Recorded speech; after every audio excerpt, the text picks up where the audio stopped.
जयंतीनिमित्त मी सगळ्या नागरिकांना आणि जळगाववासियांना खूप खूप शुभेच्छा देते.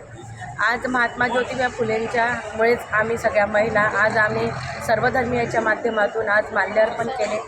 आता हेतू हाच नाही की माल्यार्पण करणे म्हणजेच आज त्यांच्या कार्याला सलामी देणे नाही आहे.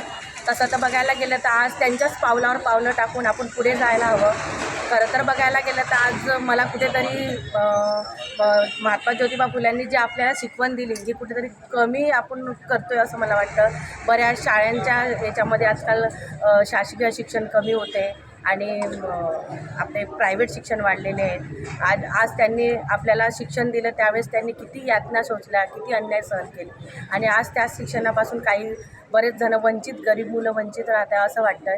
तरी मला असं वाटते आपण माल्यार्पण करूनच त्यांना त्यांच्या पावलावर पाऊल टाकणं हे योग्य होणार नाही. खरं धर्माने त्यांना खरी श्रद्धांजली जर ती राहील तर आपण शिक्षण, अन्यायाविरुद्ध लढा देणे हे खरी श्रद्धांजली त्यांना राहील. तर मी सगळ्यांना अशी विनंती करते की सगळ्यांनी आज आपण अशी संकल्पना करूया की जिथे अन्याय होत असेल तिथे आपण अन्यायाच्या विरुद्ध लढा देऊया आणि जे शिक्षणापासून जे वंचित असेल त्यांना शिक्षणाला पुढाकार देऊया आणि जे मुलीवर आणि महिलांवर जे अत्याचार होत आहे ते कुठेतरी थांबवायचा प्रयत्न करूया आणि तिथे लढा देऊया. एवढे बोलून मी सगळ्यांना शुभेच्छा देते.